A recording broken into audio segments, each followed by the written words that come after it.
नमस्कार, टीवी 9 भारतवर्ष के इस मेगा शो में आप सभी का स्वागत है। आज की अगर बात की जाए तो आज शो को शुरू करने से पहले ही मैं ऐलान कर देता हूं कि आज का शो बिल्कुल सुपर हिट है। आज का शो बिल्कुल सुपर हिट है क्योंकि आज मेहमान ऐसे हैं जो सेहत और सियासत दोनों में फिट हैं। चेहरे पर हमेशा ही मुस्कान है, कांग्रेस की पहचान है, आंखों में चश्मा है, जनता में गजब का करिश्मा है, युवाओं में उनका जादू जरूर है लेकिन राजस्थान के जादूगर से थोड़ा दूर हैं। लोग कहते हैं कि अकेले खेल बदल सकते हैं मगर खफा होकर भी खफा नहीं लगते हैं। तोड़ने की 1000 कोशिशें हुई लेकिन हर पैतरे का तोड़ है। पार्टी से रिश्ता है जैसे फेविकॉल का जोड़ है। जोर से बताइए हमारे आज के मेहमान कौन है? कौन है हमारे मेहमान? जोरदार तालियों से स्वागत कीजिए देश के बेहद लोकप्रिय राजनेता, कांग्रेस के महासचिव, क्या इस बार कर सकते हैं पासा पलट, टीवी 9 के हाईटेक स्टूडियो में आ चुके हैं सचिन पायलट जी। स्वागत है आपका। सचिन जी स्वागत है। हमारे 5 एडिटर्स आइए प्लीज बैठिए। पहले तो आपका एक बार फिर से बहुत बहुत स्वागत। आप काफी दूर से आ रहे हैं, आपने समय निकाला हमारे लिए, बहुत बहुत शुक्रिया आपका सचिन। सचिन जी, चुनाव का माहौल है, प्रधानमंत्री समेत पूरी बीजेपी जोर शोर से नारा लगा रही है कि अब की बार 400 पार। आप जमीन का माहौल देख रहे हैं, आपका भी अपना एनालिसिस होगा, क्या दिख रहा है आपको? देखिए, पब्लिक जो है उसका गेज करना कोई इतना आसान नहीं है और सब प्रोफेशनल लोग करते हैं, पोलिंग करते हैं, ओपिनियन पोल्स लेते हैं, रुझान आते हैं, लेकिन मुझे लगता है कि जनता बहुत समझदार है और अपना मन देती नहीं है। 2004 में जब चुनाव हुए थे तब सब सोच के बैठे थे कि वाजपेयी जी का आना तय है, किसी को डाउट ही नहीं था। इंडिया शाइनिंग एक बहुत बड़ा व्यापक अभियान चला था, उस समय परिणाम बिल्कुल विपरीत आए थे।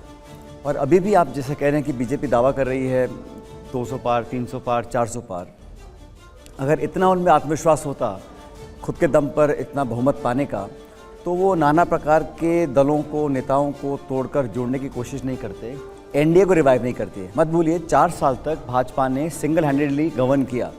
जब इंडिया अलायंस का गठन हुआ तब उनको लगा कि हमारा वोट परसेंटेज इस अलायंस के सामने बहुत कम है, तो उन्होंने एनडीए को दोबारा रिवाइव किया, लोगों को जोड़ा, कॉम्प्रोमाइज़ किया और आज भी वो एक एक दल, एक एक नेता, एक एक सीट पर लोगों को जोड़ रहे हैं। ये दिखलाता है कि वास्तविकता को पहचान रहे हैं और नारा कोई भी दे लेकिन अल्टीमेटली जज तो जनता है और जिसका बटन दबेगा वही राज करेगा। देखिए, उन्होंने तो एक 400 पार का नारा दे दिया है, आप लोगों का नारा क्या है? क्या आंकड़ा आप देख रहे हैं? कोई तो आंकड़ा होगा आपका। देखिए, आंकड़ा मैं बताता हूँ आपको। जो इंडिया अलायंस पार्टनर्स हैं, 1-2 से हमारा गठबंधन नहीं हुआ, लेकिन जो 2 दर्जन पार्टीज़ हैं उनका वोट शेयर अगर आप जोड़िएगा तो लगभग 65% वोट 2019 में पड़ा है इंडिया अलायंस पार्टनर पार्टीज़ का जो वोट है, और बीजेपी एनडीए का जो वोट शेयर है वो 35% है। तो आंकड़ा तो ये है। अब वो क्या कितना चेंज होगा आने वाले 2-4 हफ्ते में, ये पब्लिक बताएगी। बीजेपी के नारे को एक ही नारा टक्कर दे रहा है, सोशल मीडिया पर वायरल है। जहां जहां सचिन पायलट जाते हैं वहां पर युवा नारा लगाते हैं, Sachin Pilot I love you. एक बार दर्शकों को भी हम दिखा देते हैं, जरा दिखाइए एक बार जरा प्लीज।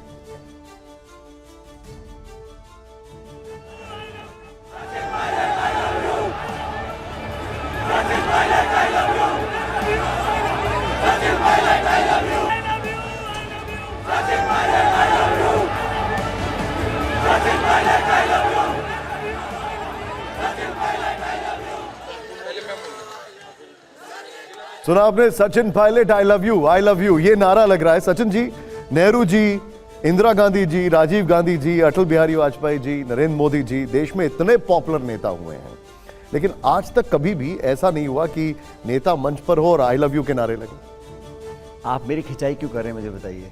नहीं, हम तो तारीफ कर रहे हैं, सच्ची में तारीफ कर रहे हैं। ऐसा कुछ नहीं है। कभी कहीं पब्लिक मीटिंग में जाते हैं, लोगों में जोश होता है, लोग अलग अलग नारे लगाते हैं, लेकिन इसको इतना सीरियसली मत लीजिएगा।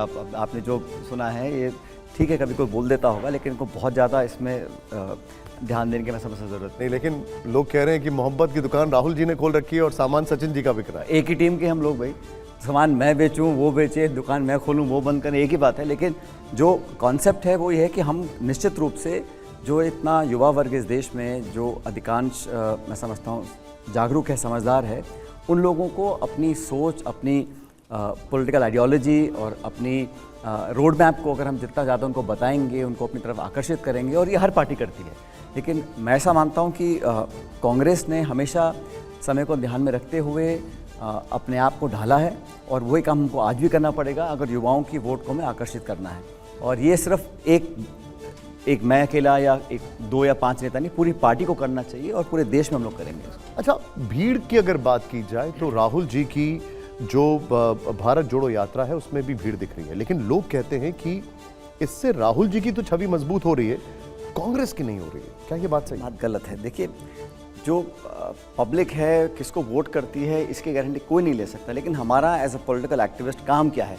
जनता तक जाना, बात को रखना स्पष्टता से, और एज अ रिस्पॉन्सिबल विपक्ष, हम लोग विपक्ष में आज हैं तो जवाबदेही तय करना, सवाल पूछना, पब्लिक इश्यूज़ को जनता में उठाना। कभी कभी लोग ध्यान डाइवर्ट करने की बातें करते हैं। हम लोगों को मुख्य धारा में जो जनता से जुड़े मुद्दे हैं, महंगाई के, बेरोजगारी के, निवेश के, रोजगार के, शिक्षा के, चिकित्सा के, सड़कों के, इन इश्यूज़ को लेकर जाएं, उस पर संवाद हो, उसकी रिपोर्ट कार्ड को खंगाला जाए, उस पर हम कहें भी किसने कितना काम किया, अल्टीमेटली पब्लिक जज करेगी।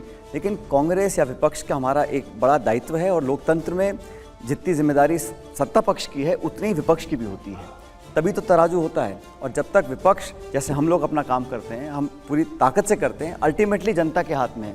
लेकिन कांग्रेस का, विपक्ष का ये दायित्व है, जिम्मेदारी है, फ़र्ज़ बनता है कि हम पब्लिक इश्यूज़ को टेकअप करें और सरकार को हम हर उस मुद्दे पर कटघरे में खड़ा करें जो लाइन से हटकर है।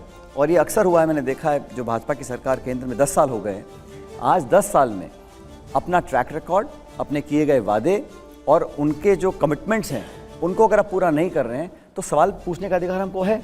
वो मुद्दा डाइवर्ट करते हैं जज्बाती मुद्दों के ऊपर, भावनात्मक मुद्दों के ऊपर, उससे लोगों का ध्यान भटकता है। लेकिन जो मूलभूत इश्यूज़ हैं उनको प्रासंगिक रखना, ये विपक्ष की जिम्मेदारी है।